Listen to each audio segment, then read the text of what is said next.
20 अप्रैल 1526 पानीपत का रणभूमि। एक तरफ 80,000 के करीब फौज के साथ लोदी साम्राज्य के सुल्तान इब्राहिम लोदी और दूसरी तरफ 25,000 के करीब फौज के साथ मुगल साम्राज्य के सुल्तान जहीरुद्दीन मोहम्मद बाबर। दोनों के बीच भयंकर जंग शुरू होता है और अंत तक बाबर इस जंग को जीत जाता है। सिर्फ 25,000 फौज के साथ बाबर करीबन 80,000 की आर्मी को ध्वस्त कर देता है। इसके पीछे एक बहुत ही बड़ा एडवांटेज था, एडवांटेज ऑफ गन पाउडर। यानी कि इसी जंग में मुगल आर्मी ने बारूद और कैनन यानी कि तोपों का इस्तेमाल किया था, जो एक बहुत ही बड़ा अपर हैंड था इस जंग में। इसी जंग के अंत के बाद भारत में दिल्ली सल्तनत के अंत और मुगलिया सुल्तनत की एक बहुत ही बड़ी जीत के साथ नया चैप्टर का शुरुआत होता है। लेकिन वेट, ये जंग तो फर्स्ट बैटल ऑफ पानीपत था और यहाँ पे हम बात कर रहे हैं complete history of Mughal empire. तो चलिए शुरू से शुरुआत करते हैं।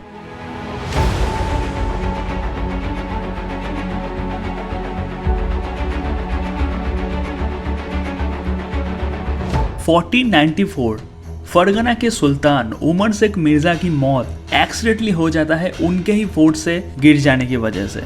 उस समय उनके बेटे जहीरुद्दीन मोहम्मद बाबर सिर्फ 12 साल के थे और तभी उनको सुल्तान बना दिया जाता है। अगर फरगना की बात की जाए तो ये आज के दिन की उज्बेकिस्तान में स्थित है। फरगना उस समय एशिया के सबसे बड़ा एम्पायर तिमुरिद एम्पायर के अंडर एक स्टेट हुआ करता था। और अगर बाबर की बात करें तो बाबर की ग्रेट ग्रेट ग्रैंडफादर तिमुर या फिर जिसे हम तिमुरलेन भी कहते हैं, उनके डिसेंडेंट थे और उनकी माँ गेंगिस खान के डिसेंडेंट थे।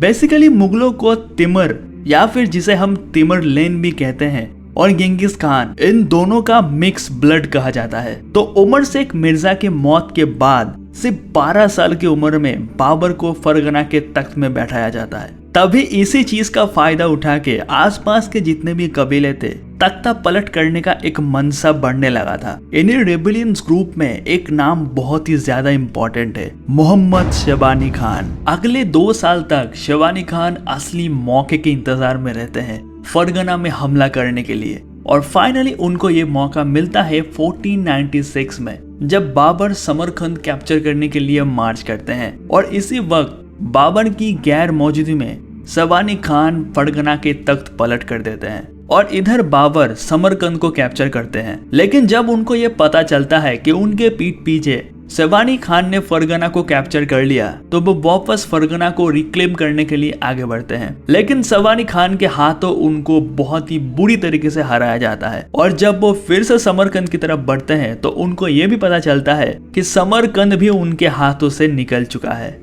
जब बाबर दोनों रीजन को फिर से क्लेम करने की कोशिश करते हैं तो बुरी तरह से हारना पड़ता है बाबर को।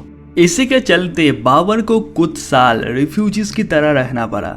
लेकिन आखिरकार बाबर के अंदर तिमुर और गेंगिस खान का ब्लड था, तो इस बार पूरी मैच्योरिटी और टैक्टिक के साथ, फुल प्लानिंग के साथ बाबर का नजर जाता है काबुल की तरफ और 1504 में बाबर काबुल में अटैक करता है और काबुल को अपने कब्जे में ले लेता है। काबुल कैप्चर करने के बाद बाबर का जो कॉन्फिडेंस था वो फिर से वापस आने लगा और उनके मन में अभी भी फरगना और समरकंद को कैप्चर करने का ख्वाहिश था। लेकिन उनके अंदर ये भी डर था कि शबानी खान से 2 बार हारने के बाद भी अगर बाबर फिर से शबानी खान के खिलाफ जंग में हार जाते हैं तो इस बार उनको काबुल भी छोड़ना पड़ेगा। तो इसी वजह से बाबर ने यहाँ पे डिप्लोमेसी का यूज किया और वो था कि बाबर मिडिल ईस्ट में सफविद एम्पायर के रूलर इस्माइल द फर्स्ट के साथ मिलके अलायंस बनाते हैं शबानी खान के खिलाफ और फाइनली जंग शुरू कर देते हैं। इस जंग में सफविद आर्मी के साथ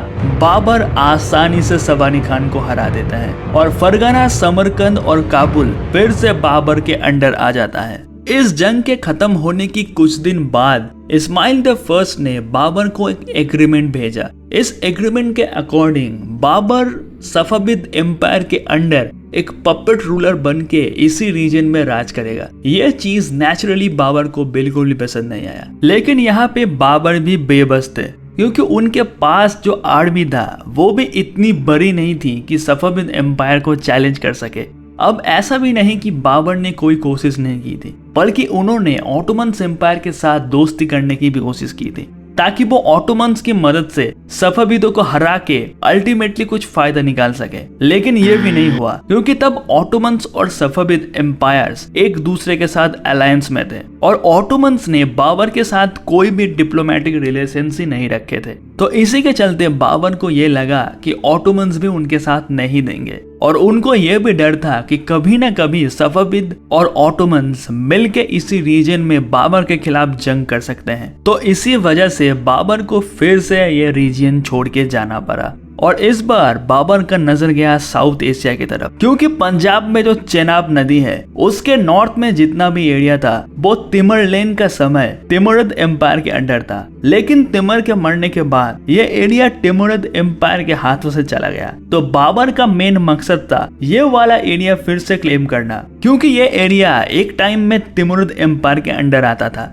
इसी समय इब्राहिम लोदी के अंकल दौलत खान लोदी ने बाबर को इनविटेशन देते हैं मिलके इब्राहिम लोदी के खिलाफ जंग करने का। लेकिन बाबर यहाँ पे साफ साफ कह देते हैं कि दिल्ली का सुल्तान होने का हक सिर्फ उनका है और इस शर्त के अलावा वो और किसी भी शर्त को नहीं मानेंगे। यहाँ पर यह बताना जरूरी है कि इब्राहिम लोदी के जो अंकल थे दौलत खान लोदी, वो इस वक्त लाहौर के गवर्नर थे।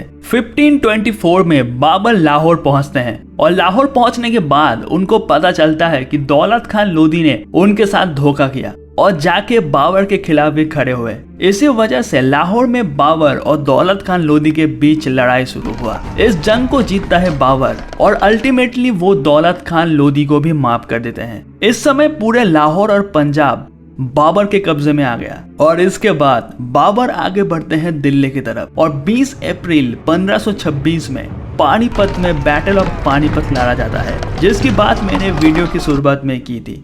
बैटल ऑफ पानीपत को जीतने के साथ साथ भारत में मुगल एम्पायर की शुरुआत होता है और बाबर बनते हैं मुगलिया सुल्तानत की बादशाह। बाबर के बादशाह बनने के साथ साथ एक और बहुत ही बड़ा कॉन्फ्लिक्ट शुरू हो जाता है। आइए इस चीज को मैप में समझते हैं। यह है दिल्ली, जहाँ पे मुगल रूल कर रहा था और यह एरिया है नॉर्थ इंडिया के one of the most powerful Hindu leader Rana संगा का, जिन्हें हिस्ट्री में संग्राम सिंह भी कहा जाता है। दिल्ली जीतने के बाद बाबर साउथ की तरफ आगरा, मेवर ये सब जगह को कॉन्क्वर करने की कोशिश करते हैं और अपना किंगडम एक्सपैंड करने की कोशिश करते हैं। लेकिन यहीं पे राणा संग्राम सिंह भी नॉर्थ में बाबर की टेरिटरी कैप्चर करने की कोशिश करते हैं और इसी के चलते आगरा के बयाना फोर्ट को कैप्चर करने के लिए बाबर 2000 के करीब आर्मी भेजते हैं और इस वक्त बयाना फोर्ट अफगान निजाम खान के अंडर में था। इसी वजह से जब मुगल आर्मी इस फोर्ट को कैप्चर करने की कोशिश करते हैं तो निजाम खान के under Afghan army Mughal army को पूरी तरह से हरा देते हैं। लेकिन इसके बाद राणा संगा के मिलिट्री पावर को देखकर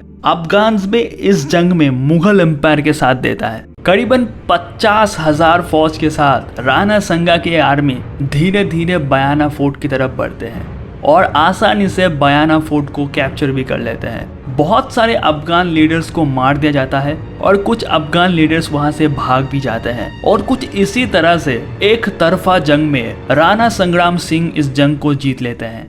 इस जंग को हिस्ट्री में द बैटल ऑफ बयाना या फिर सीज ऑफ बयाना नाम से भी जाना जाता है। बयाना फोर्ट को जीतने के बाद राणा संग्राम सिंह आगे बढ़ते हैं दिल्ली की तरफ। बाबर के अंडर मुगल आर्मी भी आगे बढ़ता है और 16 मार्च 1527 में खनुआ में दोनों आर्मी एक दूसरे के सामने आता है। एक तरफ 50,000 मुगल आर्मी और दूसरी तरफ करीबन 1 लाख राजपूत आर्मी। बहुत ही खौफनाक जंग शुरू होता है दोनों आर्मी के बीच। यहाँ पे एक और इन्फॉर्मेशन देना बहुत ही जरूरी है कि इब्राहिम लोदी के जो भाई थे मोहम्मद लोदी, वो भी इस जंग में राजपूतों का साथ अलायंस में रहते हैं। लेकिन अल्टीमेटली भारी कैजुअलिटी के साथ मुगल आर्मी इस जंग को जीत लेता है और अफगान और राजपूतों का कंट्रोल इस पूरे रीजन में खो जाता है और ये पूरा रीजन मुगल एम्पायर के अंडर आ जाता है। 1530 में हेल्थ रीजन की वजह से बाबर का डेथ हो जाता है। उनके डेथ को लेकर बहुत सारे हिस्टोरियंस में बहुत ही ज्यादा थ्योरीज है।